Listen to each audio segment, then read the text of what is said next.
Hi, everyone. Welcome to Power Bursts. This is Tara Gretton and Vicky Essebag, and we're really happy to be here with you, as always. And we have a question for you today. And the question is, how do we ensure that we have young people's permission? And what difference does being mindful of permission affect our interactions with them? So, Tara and I have just been talking about this and talking about the importance of really thinking about where children are coming from in terms of what it is that they feel comfortable with and what they don't feel comfortable with. And how can we be mindful of that? So, Tara, you had a beautiful example. Can you share that with us? Yeah, absolutely. So permission, such a powerful word, isn't it? Such a powerful word and so important. And something that I think we think much more in relation to adults about seeking permission than we do with children and young people. So, and it really became really sort of, well, a reminder to me about the importance of permission when this young person I spoke with the other week spoke to me about a situation that this was in the school setting, and they had shared with me their discomfort and their upset about something that a teacher had said to them. And this was in the context of a situation where, the student was taking responsibility for not really doing much work in the classroom and had been a bit disruptive. So the teacher had kind of taken them outside and was trying to talk to them about it.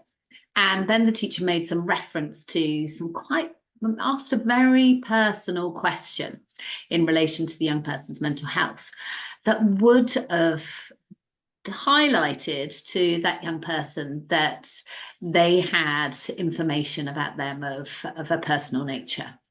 And the student was really kind of quite shocked by this.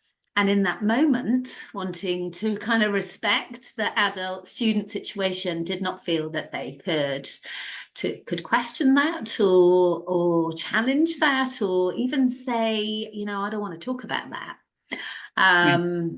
So in response, they just didn't say anything.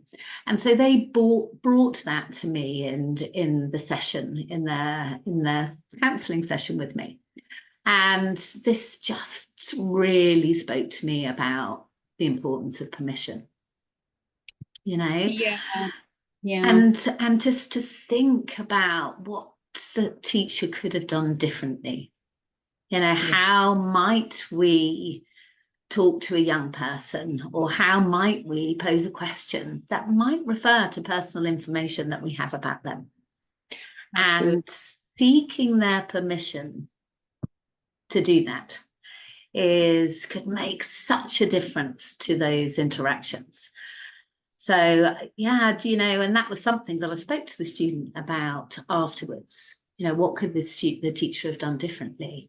And so Vicky, you've got a bit of an example as well to share with us about. Yeah, so, and I guess what I'm thinking, Tara, is that, this is across the board, I think a concern that ought, or maybe just a focus that a lot of adults have, regardless of where we are, whether we're teachers or whether we're parents or, family, friends, or it's almost like a perception of what we're entitled to do and how we're entitled to behave with younger people, right?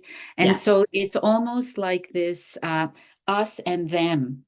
I want to see the right. So it's this us and them, where we don't we think that we are privileged in a sense that we might have the right to speak to them as we wish and behave as we wish around them without really thinking about what it is that they want or they don't want, or what it is that they feel comfortable with or not. I mean, parents can do it too, completely inadvertently, right? Where, we're out on the doorstep first thing in the morning, and the school bus is pulling up, and our kids are walking out to school, and we catch the neighbor and wave at the neighbor and say, "Oh my goodness, your Johnny is so incredible. He's always out and on the bus on time, and I've just had to have a fight with my son who."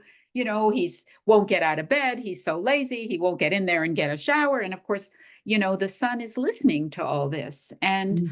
what right do we have as a parent to be communicating that information about that our child, really, in a sense, without their consent, Yeah. right?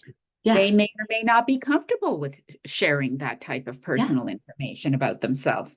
So I think that it's almost like a wake up call for adults in general to say, you know what, our children are entitled to have a space whereby they're acknowledged Mm. and where they have the right to give, it's not formal consent, but it's consent to what is going to be spoken to or spoken about them in the moment.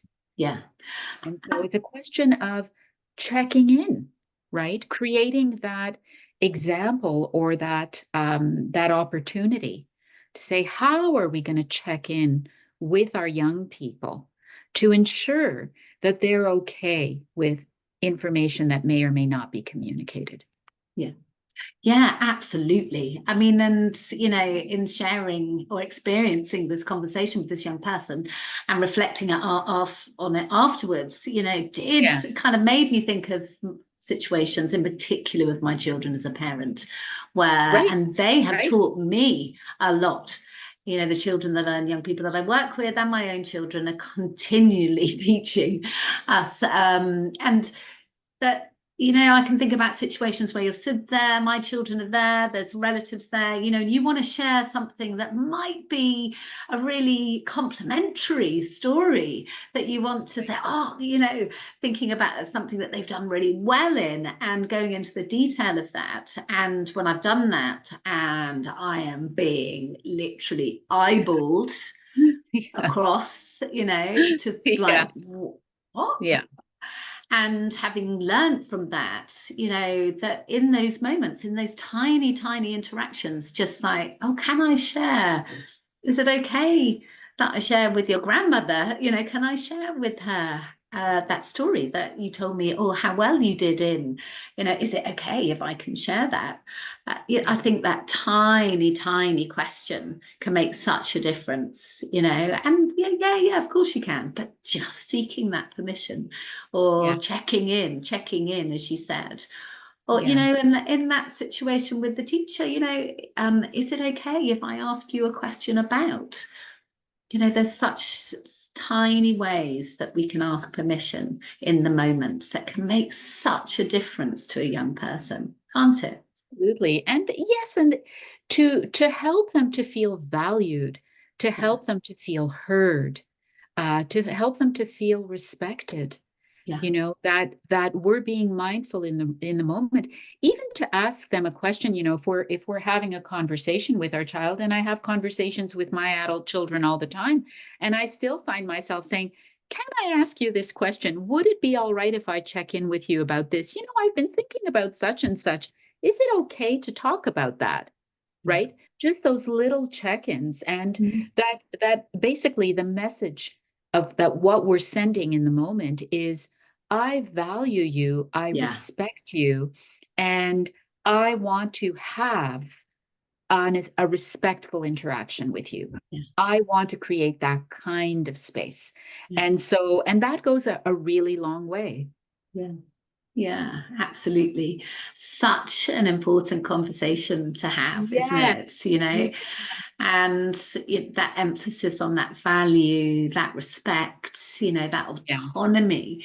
And that's something that young people so often talk to us, don't they, in our roles? And Yes. just to think that there's such a tiny, tiny, tiny, tiny difference that you can make in your conversations with them that will enable them to feel valued, to feel heard, and to Yes. feel respected. Yeah. And you know what, Tara? It will also enable them to be truthful, Mm. so that when they do have something difficult to talk about, maybe personally difficult to talk about, they will know that this is a safe space So true. where they can talk about that, because we have shown them Yeah. that it's a safe space, because we have been respectful and responsive to them. Yeah, right. absolutely. Yeah, brilliant. Oh, well, Thank thank you. you. Thank you for listening. And yeah, take care. Bye. Bye.